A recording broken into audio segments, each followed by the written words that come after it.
Derek Ruckman commentary called it one of the great coaching performances. You held the highest scoring team in the league to their lowest quarter of the season, lowest half of the season, and joint lowest score of the season. How'd you do it?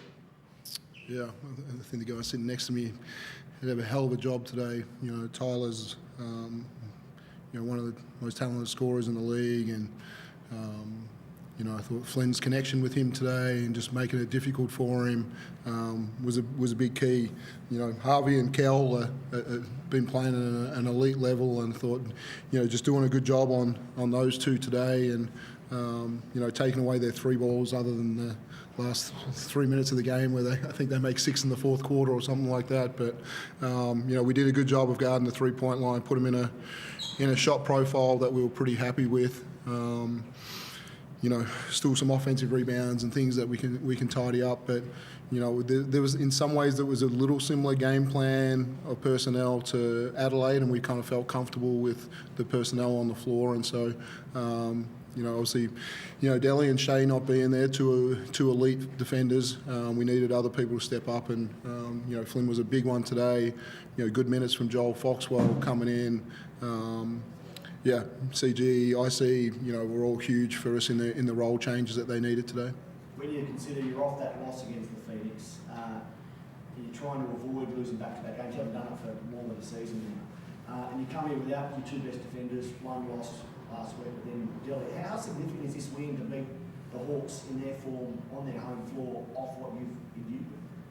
Yeah, it's a great win. We talked about it being, writing our little story and waking up in the morning and say that was a exceptional win. And I think we just tried to give it real role clarity today about what we needed from everyone. We had 10 players, and everyone just knew what they needed to do. And our fives were just going to keep subbing for each other, and then we just had to, really mix up our guards. We needed more. Obviously, IC won a championship with a injury at Sydney where he had to be the point guard, and so we reflected on that moment a little bit about him just coming in and running the team.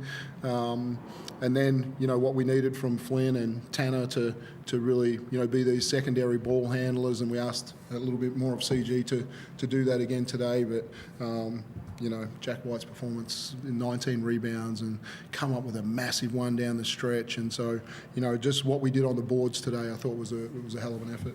And he's free thrown as well at the clutch stages. What was your take on that chaotic possession from Chris, the call originally, then the revision, and all around that? Yeah, there was a lot going on, right? I'm not sure, where's the score bench error for not starting the clock? How does that, when we go forward and get fouled, and we should be shooting, to say there's a bench error and we've got to go back and take away our free throws and start again because of their error. So that, to me, that didn't make sense. I'm sure there's ability to wind the clock back to whatever happened in that moment. That was strange to me. There was a goaltend there that was, and maybe they got that one right. And I'm pretty sure I had a timeout left, and I'm not sure where that one disappeared to as well, which I needed down the stretch. So, there was a couple of errors, I thought, coming from the bench tonight. And did you make a decision there, okay, I'm not going to waste time trying to get that timeout back? I'll just say next bucket, I want to make sub so that I can then relay the message, which is good. Yeah, it's kind of what we did, and then, getting free throw shooters in and in key moment of the game. But Jacob Chance was pretty good. He just forget it, move on, and it was a little bit of a part of what we felt we needed to better after the Southeast game, where we probably hung on to referee decisions too much, and so for people to get me, and I thought other people did that well today in their huddles and having people move on. It was the 4:51 mark in the fourth where you used your last timeout, or was listed as your last timeout. There was a few possessions before where Tyler hit that three in front of you. I think that was your second timeout in the second half. Did you not use that timeout at that time?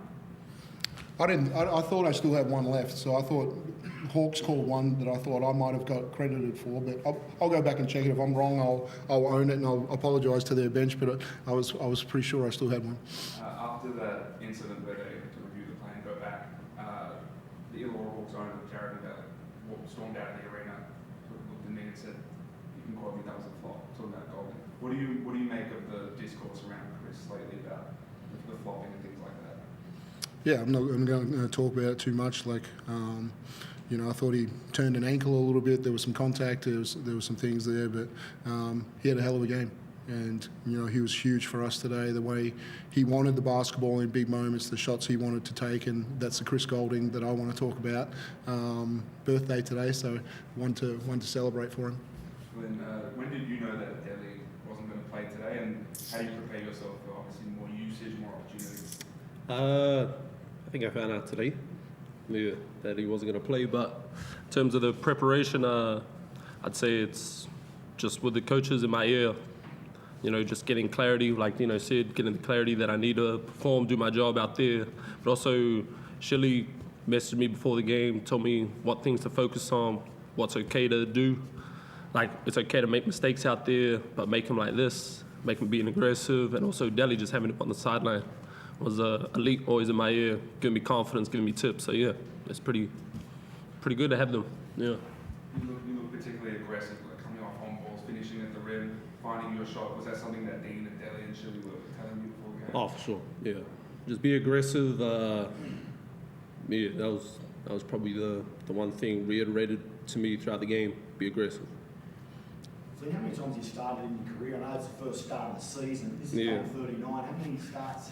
This is my second start. Second. First one was last year against Cairns. Wasn't the best game for us or me either. I think I fouled out for the third quarter, so yeah, I like to forget about that one.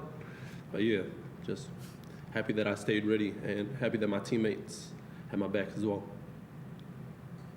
Jane, you came here, semi-final replay, knowing the task was to keep the Hawks under 100 as you did, knowing that they were going to be hungry at home after Game 3 last year, that when Youth advanced to the grand final.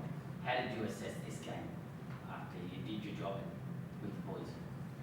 Yeah, and it's a fun environment to come and play in, and I saw that highlight today of Davo getting that offensive rebound and putting it back in and sending it to overtime, and now we come down the stretch where do we foul on the last possession? Do we?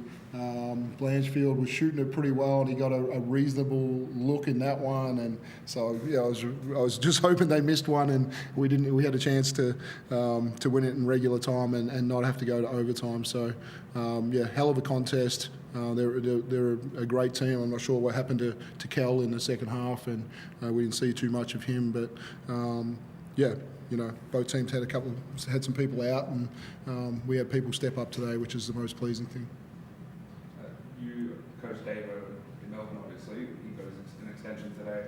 The way he performed today as well, what do you make of his growth over the past few years? Yeah, no, I congratulated him after the game on the contract extension, and so pleased that he's found a great home. Hawks are lucky to have him.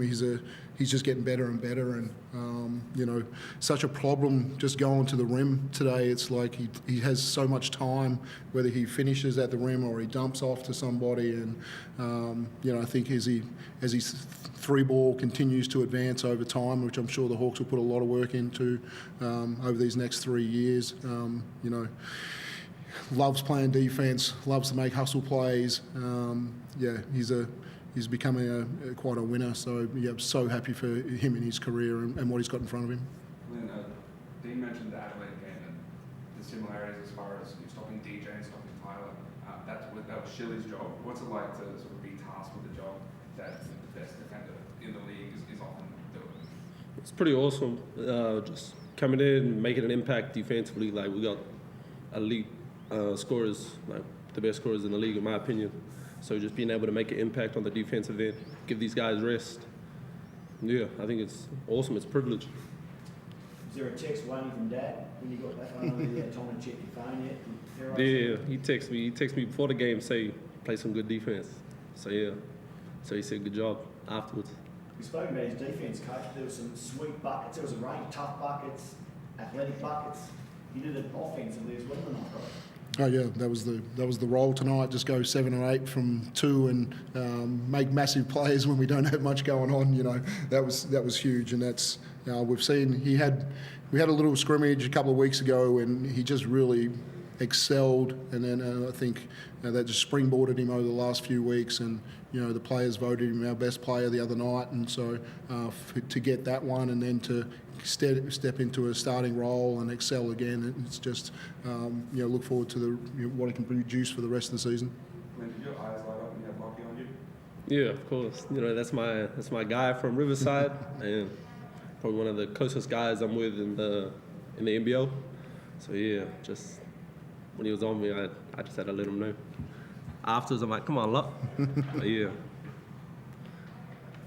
Cameron, what were the words from Dean, knowing that the Hawks kept coming at you, they didn't give up right till the very end, they were still in the game?